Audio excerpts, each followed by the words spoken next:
So, an actual huge security problem, and um, also that ties into ableism, is a problem that we oftentimes try to identify what's human or not, or what's computer bugs, or who's a suspicious person based on how they type and how they spell and mistakes they make. This might not seem at first discriminatory in many ways, but it discriminates against, for example, dyslexics, or it can discriminate against young kids who might need access to devices.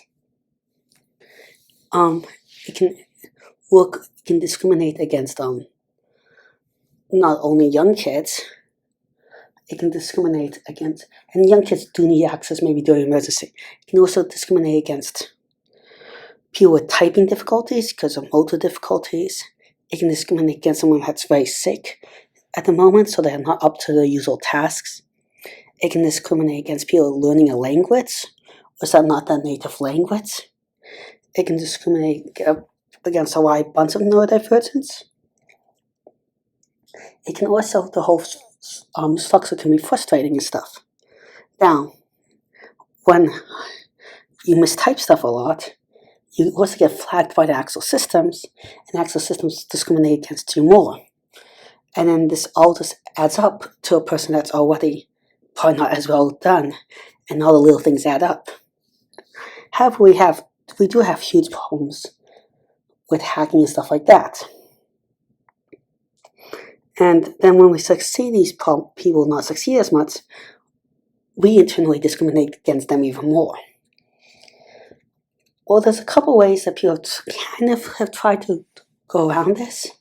And one of the ways that people have tried to kind of go around this is to invent, how would I say it, two-factor verification, where you have your phone or something text to a number or something, but that still means that you have to put in the number right, but you might not have to type out as complicated codes or remember passwords and stuff. It might just be like click of a button or something, but that can lead to cases of trouble if you break your device or something like that, or if you have ADHD or something and oftentimes lose or forget where your devices are, or that the ringing stuff stress, or just the extra steps can take away time from someone with only limited time, or heighten the anxiety, and every little bit adds. Another one is always test to see if you're human or not, which has the pros and cons. But they can also cause stress and misidentify some people with various disabilities, like if they have not as good eyesight and can't see the things as well, and so on and so on. So, is there really one good alternative? I don't think so, but I think having various options might actually work better than other ways, and having a person choose and format the options that they choose particularly for them. And the reason why having various options might actually be better than this one single security way of getting into a website is, in some ways, you can say there's more ways that potential hacker could learn and hack. By the way, if one method turns out not to be as good, we can switch over more rapidly to another method. Or that the breach is not as big, it's only breach on some people, like 1/10 or 1/3, or whatever number or less. Or you can argue that it is, how would I say it, not as much of a breach on all sides, but you also could have it have any one method is less worthwhile for one person to pursue. So if you have 10 different ways to get in, instead of one, and you have 10 hackers, maybe each of them will only find one ways to get into one method, and those other methods are safe. And when they have 10 methods, they might divide the time up all 10, not as focused much on finding a hole in one, because each one's not worth as while, because you just don't get as much people. Hopefully that kind of makes sense. So I think we should have different security for different people that you format and choose early on. Now, also beyond that, I think we should have different security levels for different people, depending on how critical the information is, how much they're willing to sacrifice safety for ease and stuff like that, which is a personal choice, and we should give people more agency on that. The next thing I think we should do for more societal express method is that we should make sure that everyone also gets to, how would I say it, is that we should disincentivize people from hacking in the first place by making it much more criminal, having more people look into it. But also, if people don't have as much motivation to steal money and stuff, because it's better welfare and stuff, maybe, and we teach ethics at early age, less people will do all this stuff. And look at why people do it in the first place and try to get rid of that motivation. But now I want to talk about my ideas for verifying people, actually. So my idea for verified people is that let's train a robot to figure out what is truly identifiable human being versus not. And this is how I would do it. I would take a bunch of images and train them in tasks, and then have the computer in some way learn what task it finds most difficult, that a human being finds the easiest. And one way is you could have it, for example, take 20 images and just randomly group them. And you can have one group that is, we're going to call, one group is going to randomly be group A and one group B. And then we'll say, send it to a computer, and this computer tries to figure out what image. Well, okay, we could actually just do it with one group. But let's say we make one big group of random images, and we send it out to a human being and say, which image most likely does not fit in this group. So like the old Sesame Street, what does not fit in? Now, we can have the computer turn an answer, then we can have a human being turn an answer, and the computer can learn, and if the human being turns a different answer than the computer then tries to match the human being's guess. But we also have to train it to train a separate thing to figure out what groups of images it has the hardest time guessing what a human guesses. So the computer learns what's a hard problem for it compared to a human being guessing. And the reason why this will work is maybe, hold on, a computer, why can't the computer ever match a human being exactly, or something like that? Why is it easier to identify a hard problem for the computer? Well, if I give you a math problem, if I wrote a bunch of math problems, it can oftentimes be easier to figure out what's a hard math problem for you to solve than you actually solving it. I can also give you a bunch of difficult, I can give you some difficult texts to read or answer, and you can figure out what's hard for you much more easily than figuring out what's difficult. Oftentimes it's a lot easier to compute that something is very hard for you than to actually find the answer. Not always, but sometimes it is. So I think the computer will figure out more easily what is a hard thing for it to do, what is complex than what is easy for it to do. Now, to make the security better, what we do is we make these computers a lot better than the average day computer, and that's how you can scale up. If you make the computers a lot better than the average day computer, then yes, there is a computer that might be able to beat this algorithm, but it has to be at least as powerful as the computer that you trained it on, and actually probably way more powerful, because it has to solve a more complex task than those computers. So if you train this on a supercomputer, whoa. Now you can not only do this with images, you could do it with filling in blanks after a question or other things where we look at the computer tries to answer a question, the human being tries to answer the question, and the computer trains to figure out what questions it's hard for the computer to match up to human beings. Another one, and then to verify that even more that's a human-like answer, we can also have multiple human beings answer the same question. Now, if multiple people answer the same question, what can this do? Well, it can do various things. And one of the things is that if multiple people, you can check that if this is a common answer among human beings to make sure even more that it's a human-like answer with coding.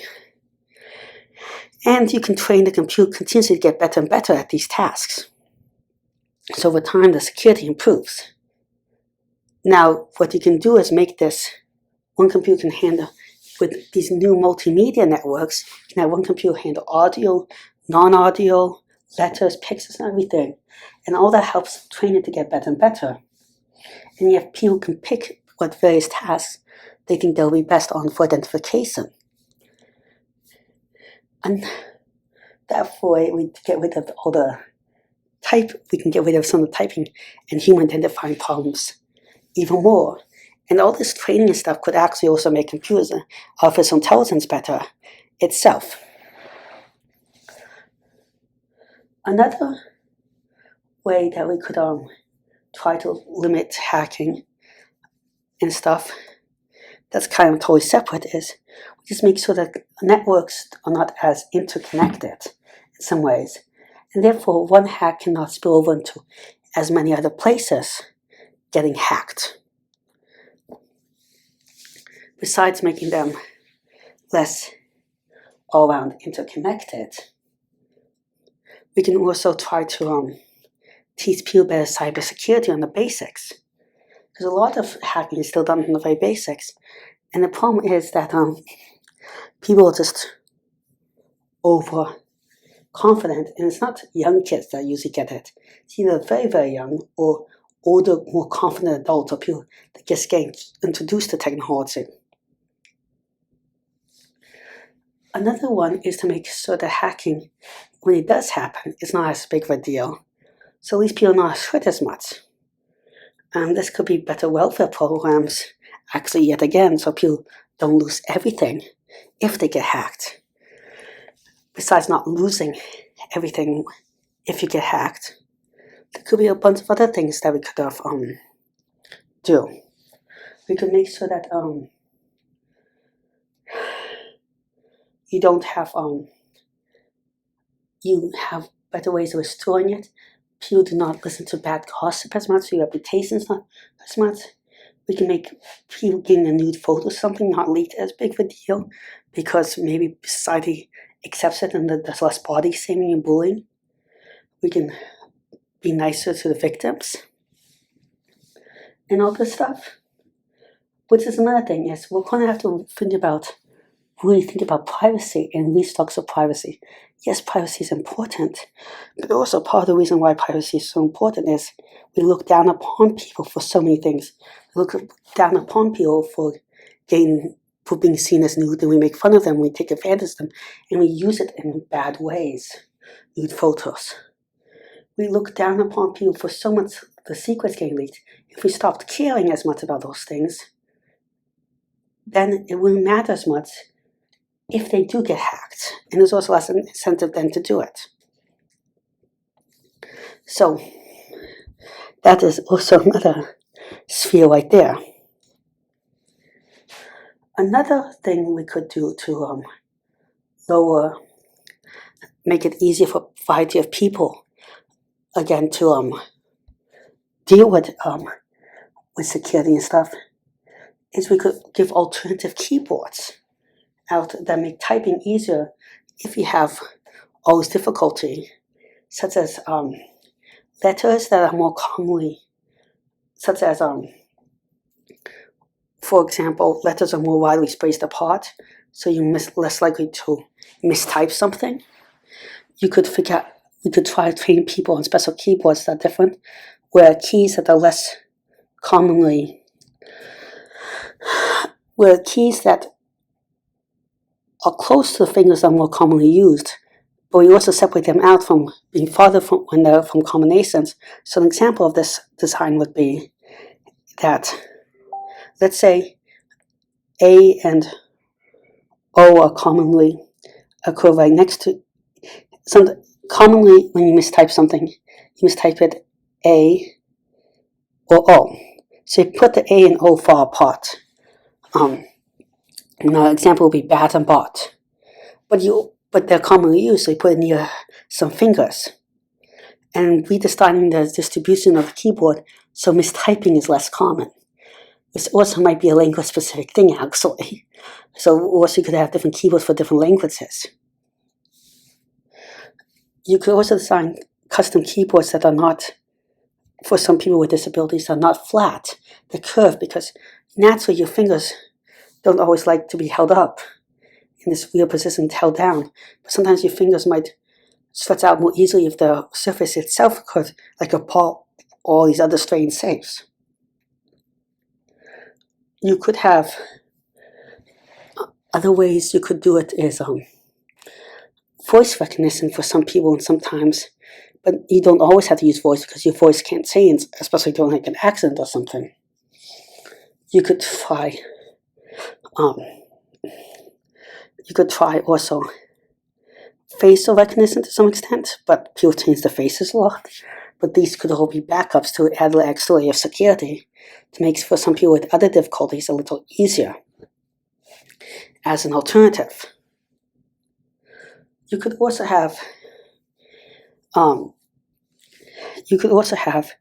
discussed before, security that you change your passwords or something, you rotate it through based on a known pattern that you know, but other people don't know. For example, you add to end of your password, you add the time. The other person adds the time in the beginning of their password. Then it goes through encryption that actually kind of makes it up. What this means is that it's harder for a person to guess your password. Then if it's harder for a person to guess your password, and it takes longer to get hacked, then maybe you can get rid of some other layers of security. So it becomes easier for a person to get access to the computers, like two-factor verification. Maybe get rid of that, or other things.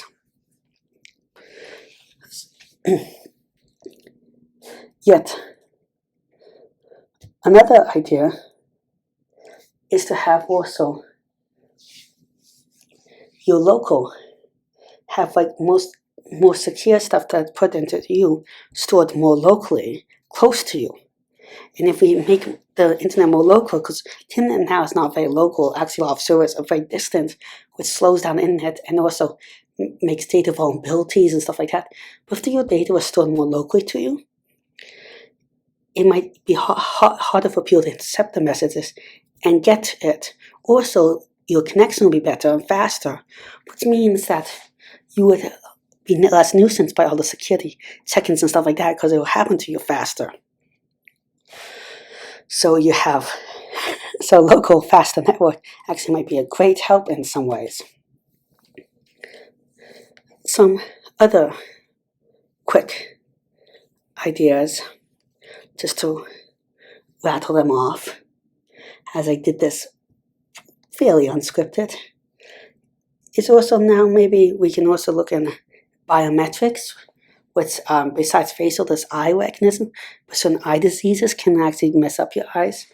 And some people have like perfect eyes to look at and stuff. Now, you could also use it to actually catch eye diseases earlier on. Thumbprints are generally considered pretty bad because there's a lot of injuries that can affect your fingerprints, and I sign up fingerprints.